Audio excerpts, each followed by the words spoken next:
Kabanata 7. Lumapit si Sebastian sa kama at umupo sa tabi nito. Pagkatapos, tumingin siya sa pulso ni Elijah. Habang patapos na ang 3 araw, muling nawalan ng malay si Elijah. Hindi maganda ang pakiramdam niya ngayon. Nanood sina Matt at Herb sa gilid. Hanggang ngayon, hindi pa rin sila naniniwala na kayang pagalingin ni Sebastian si Elijah.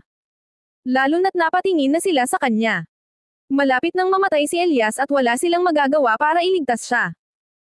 3 araw pang nabuhay si Elijah, ngunit nangangahulugan lamang iyon na sapat na ang bisa ng espesyal na gamot.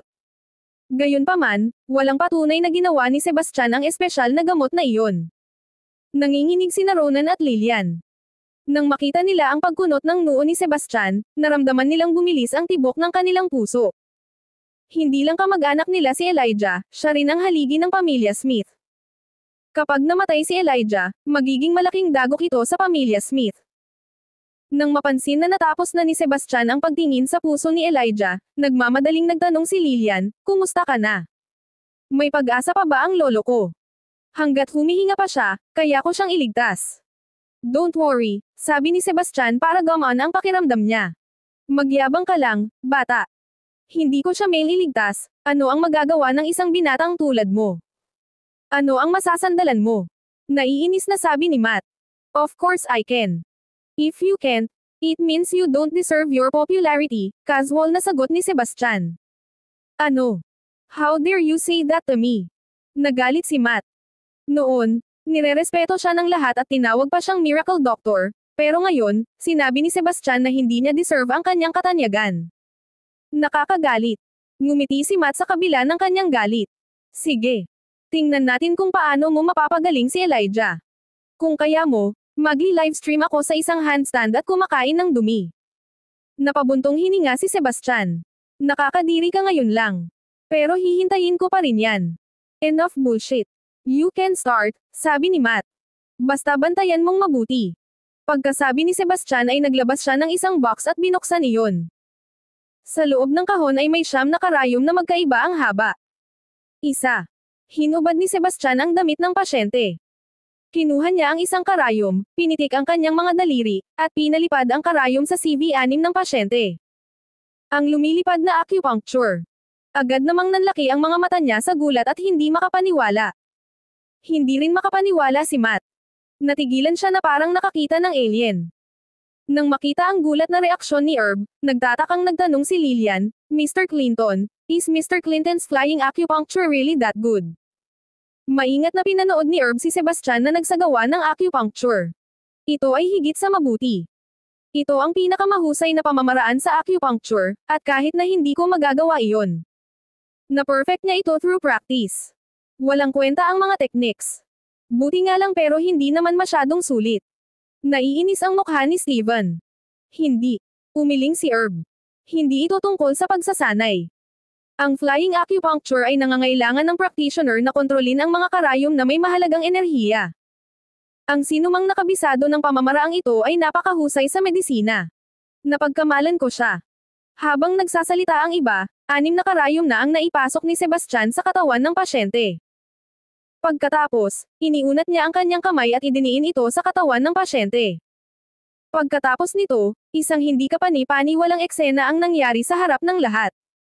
Bahagyang lumiwanag ang 6 na karayom sa katawan ng pasyente at mabilis na naging itim. Puno ng gulat ang ekspresyon ni Lillian.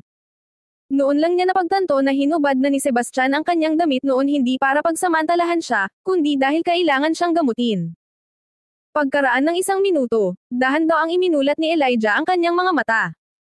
"Tay, gising na. Lolo." Mabilis na nagtipon ang mga Smith sa paligid ni Elijah. Masyadong emosyonal si Lillian at may luha sa kanyang mga mata. "Dr. Ricky, salamat sa pagligtas mo sa akin sa bingit ng kamatayan," naluluhang tumingin si Elijah kay Matt. Sa isang iglap, napahiya si Matt. Nais niyang mawala na lang siya. "Iniligtas ka ng binatang ito," paliwanag ni Herb. Siya. Napatingin si Elijah kay Sebastian. Tapos, umiling siya. "Mr. Clinton, I think you're kidding me. He's still young. Paano niya ako nailigtas?" Nakakahiya mang aminin, pero naisip ko rin noon na isa akong mahimalang doktor. Nung nasaksihan ko ang galing ng binata na ito, doon ko lang napansin na lumaki na ang ulo ko. Mula rito, yumuko si Herb kay Sebastian. Mula rito, yumuko si Herb kay Sebastian. Young man, I'm sorry I misjudged you kanina. Patawarin mo ako. Ayos lang. Ipinahayag ni Sebastian na ayos lang sa kanya. Binata, ikaw ba talaga ang nagligtas sa akin? Napatingin si Elijah kay Sebastian. Hindi pa rin siya makapaniwala. Lalo na't napakabata pa ni Sebastian. 26 years old pa lang yata siya. Lolo, niligtas ka talaga ni Mr. Wilder, sabi ni Lillian. Umupo si Elijah sa kama. Salamat sa pagligtas sa buhay ko, Mr. Wilder. Biglang naglabas ng bank card si Ronan at inabot kay Sebastian. Salamat sa pagligtas mo sa tatay ko. May 10 milyon ang card na ito. Tanggapin mo. Hindi naman itinanggi ni Sebastian. Inilagay niya ang bank card sa kanyang bulsa. Mr. Wilder, may asawa ka na ba? Biglang tanong ni Elijah. Hindi naman itinanggi ni Sebastian. Inilagay niya ang bank card sa kanyang bulsa. Mr. Wilder, may asawa ka na ba? Biglang tanong ni Elijah. Hindi. Umiling si Sebastian.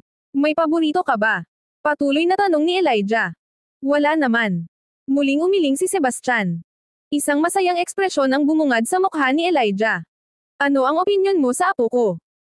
Tumingin si Sebastian kay Lillian, at sinabing, si MS Smith ay isang maganda at mabait na babae, at siya rin ay marangal. Gusto mo ba siyang pakasalan? Mabilis na tanong ni Elijah. The moment na sinabi niya na nagulat ang lahat. Oo naman. Pero natatakot ako na hindi papayag si MS Smith dito. Tumingin si Sebastian kay Lillian. Kahit saglit pa lang niyang nakilala si Lillian ay nahulog na ang loob niya sa babaeng ito. Dahilan naman, aaminin niyang mababaw siyang tao. Gusto lang talaga niya ng magandang babae. Masyadong maganda si Lillian. Ang sarap niyang tingnan at hawakan, at ipagmamalaki niyang nasa tabi niya ito. Agad na nagpanik si Steven. Mr. Smith, ako ang lalaking gustong pakasalan ni Lillian.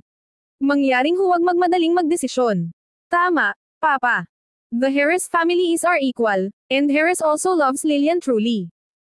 If Lillian was to marry anyone, it would be Mr. Harris, ani Ronan. Totoo ba iyon, Lillian? Mabilis na tanong ni Elijah. Umiling si Lillian. Hindi. Kaibigan lang ang tingin ko kay Mr. Harris. Nagalit si Steven. Isa siya sa nangungunang 4 na binata ng Ravenview City at napakaraming babae ang nangarap na makasama siya. Gayunpaman, nakipag-date siya kay Lillian sa loob ng 2 taon, ngunit wala pa rin siyang pakialam sa kanya. Nakakainis sa pakiramdam. Paano kung yayain kitang pakasalan si Mr. Wilder? Gusto mo bang gawin iyon? Umaasa na tanong ni Elijah. Hindi. Walang pag-aalinlangan na umiling si Lillian. Wala siyang nararamdaman para kay Sebastian at medyo attached pa rin siya dito. Kung hindi niya kailangang hilingin sa kanya na gamutin ang kanyang lolo, hindi niya ito gugustuhing makita, lalo pa itong pakasalan. Dad, gumaling na kayo ni Mr. Wilder, and we're all thankful. Pero hindi mo naman pwedeng sabihin na magpakasal na lang sila. Masyadong nagmamadali, pagtutol ni Ronan. Tama si Tito Ronan. Binigyan mo na siya ng 10 milyon. Kung hindi pa iyon sapat, maaari ko siyang bigyan ng isa pang 10 milyon. Kahit tinanggihan siya ni Lillian, hindi sumuko si Steven. Hanggat hindi pa kasal si Lillian, may pag-asa pa rin siya. May gustong sabihin si Elijah, pero pinutol siya ni Sebastian. Mr. Smith, I appreciate the goodness of it, but since MS Smith doesn't want it, let's forget about it. May iba pa akong dapat asikasuhin kaya aalis na ako. Mukha namang bigo si Elijah. Lillian, tulungan mo akong iuwi si Mr. Wilder. Hindi nagtagal, hininto ni Lillian ang sasakyan sa tabi ni Sebastian. Umupo si Sebastian sa harapan ng walang bati. Bago pa makapagsalita si Sebastian ay tinapakan na ni Lillian ang pedal ng gas. Agad na pinaandar ang sasakyan. Makalipas ang ilang minuto, bumalik ang dalawa sa hotel room. Gaya ng dati, pagkasara ng pinto ay nagsimulang maghubad si Lillian. MS Smith, angat mo ba? Gaya ng dati, pagkasara ng pinto ay nagsimulang maghubad si Lillian. MS Smith, angat mo ba? Nagtatakang tanong ni Sebastian. Anong ibig mong sabihin? Pagtataka ni Lillian. Kung hindi ka mainit, bakit ka agad naghubad ng damit pagpasok mo dito? Nagtatakang tanong ni Sebastian. Namula agad ang mukha ni Lillian. He said fiercely and shyly, alam mo na kung bakit, kaya wag ka nang magtanong. Isa akong babae na tumutupad sa sinasabi ko.